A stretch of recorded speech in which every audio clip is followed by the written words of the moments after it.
Copa അമേരിക്കയിൽ ബ്രസീലിന് നിരാശപ്പെടുന്ന തുടക്കം. കോസ്റ്ററിക്കയുടെ goal രഹിത സമനില വഴങ്ങി. സ്പോർട്സ് ഡെസ്കിൽ നിന്ന് അനിൽ വാസുദേവ് ചേരുന്നു. ഗുഡ് മോർണിംഗ് അനിൽ വാസുദേവ്, പറയൂ വിശദാംശങ്ങൾ. Good morning SKN. ബ്രസീലിന് അങ്ങനെ കോപ്പ അമേരിക്കയിൽ ഒരു നിരാശപ്പെടുത്തുന്ന തുടക്കമാണ് ഉണ്ടായിരിക്കുന്നത്. കോസ്റ്ററിക്കയ്ക്കെതിരെ ഗോൾ നേടാനായില്ല. കോസ്റ്ററിക്ക അവരെ ഗോൾ രഹിത സമനിലയിൽ പിടിച്ചു കെട്ടുകയായിരുന്നു. ബ്രസീലിന് നിരവധി അവസരങ്ങൾ സൃഷ്ടിച്ചതാണ്, പക്ഷേ ഒന്നും തന്നെ ഗോളാക്കാനായില്ല. 19 ഷോട്ടുകളാണ് അവർ കോസ്റ്ററിക്കയുടെ പോസ്റ്റിലേക്ക് ഉതിർത്തത്. ഇതിൽ 3 ഓൺ ടാർഗറ്റ് ആയിരുന്നു. പക്ഷേ ഇതൊന്നും തന്നെ നേടാൻ സാധിക്കാത്ത ഒരവസ്ഥയാണ് ഉണ്ടായിരുന്നത്. റോഡ്രിഗോ ആവട്ടെ, വിനീഷ്യസ് ആവട്ടെ, റഫീനി ആവട്ടെ, ഇങ്ങനെ ലോകോത്തര സ്ട്രൈക്കർമാരടങ്ങിയ ഒരു ടീമാണ്.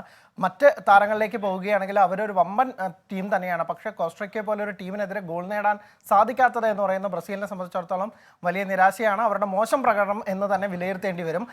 അവർക്ക് ഒരു പക്ഷേ സമീപകാലത്ത് വലിയ തിരിച്ചടികളിലൂടെയാണ് പോകുന്നത്. കോച്ചിനെ മാറ്റിയ, പക്ഷേ അതൊന്നും കൊണ്ടൊന്നും ടീമിന് വലിയ കാര്യമായ ചലനങ്ങൾ ഉണ്ടാക്കാൻ സാധിക്കുന്നില്ല എന്നാണ് കരുതിയത്. അവരുടെ ഇതിഹാസ താരം റൊണാൾഡീനോ അടക്കം കഴിഞ്ഞ ദിവസങ്ങളിൽ വിമർശിച്ചിരുന്നു ടീമിൻ്റെ കളി കാണാൻ പോലും താല്പര്യമില്ലെന്ന്.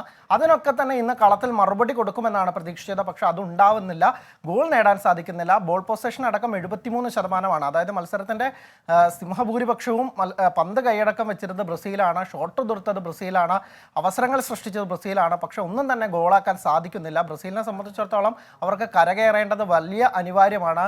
ലോകകപ്പ് യോഗ്യതാ റൗണ്ടിൽ അടക്കം തന്നെ വലിയ തിരിച്ചടി നേരിട്ടുകൊണ്ടിരിക്കുന്നു. അപ്പോൾ കോപ്പ അമേരിക്കയിലെങ്കിലും അവർ തിരിച്ചു വരുമെന്ന കാത്തിരിപ്പിലായിരുന്നു ബ്രസീൽ ടീമിൻ്റെ ആരാധകർ. പക്ഷേ അതുണ്ടാവുന്നില്ല. ആദ്യ മത്സരത്തിൽ ഒരു നിരാശപ്പെടുത്തുന്ന തുടക്കം. അടുത്ത മത്സരം അവർക്ക് പരാഗ്വയ്ക്കെതിരെയാണ്. അതിനെതിരെ ജയം ഇനി അനിവാര്യമായിരിക്കുന്നു എന്ന എന്തായാലും അർജന്റീന ജയിച്ചു തുടങ്ങുമ്പോൾ, മികച്ച പ്രകടനങ്ങളിലൂടെ മുന്നോട്ട് പോകുമ്പോൾ അവരുടെ ചിരവൈരികളായ ബ്രസീൽ ഇങ്ങനെ തകർന്നടിയുന്നത് ഒരുപക്ഷെ കാൽപന്ത് പ്രേമികൾക്കും ഒരു വലിയ നിരാശയാണ്. എന്തായാലും ബ്രസീൽ തിരിച്ചു വരുമെന്ന് നമുക്ക് പ്രതീക്ഷിക്കാം. കോപ്പ അമേരിക്കയിൽ വീണ്ടും ബ്രസീലും അർജന്റീനയും ഒക്കെ തന്നെ കൂടുതൽ മികവിലേക്ക് ഉയർന്ന് മികച്ച കളികൾ രണ്ട് ടീമും പുറത്തെടുത്താലാണ് അത് ഫുട്ബോൾ ആരാധകർക്കും സന്തോഷമുണ്ടാക്കുള്ളൂ.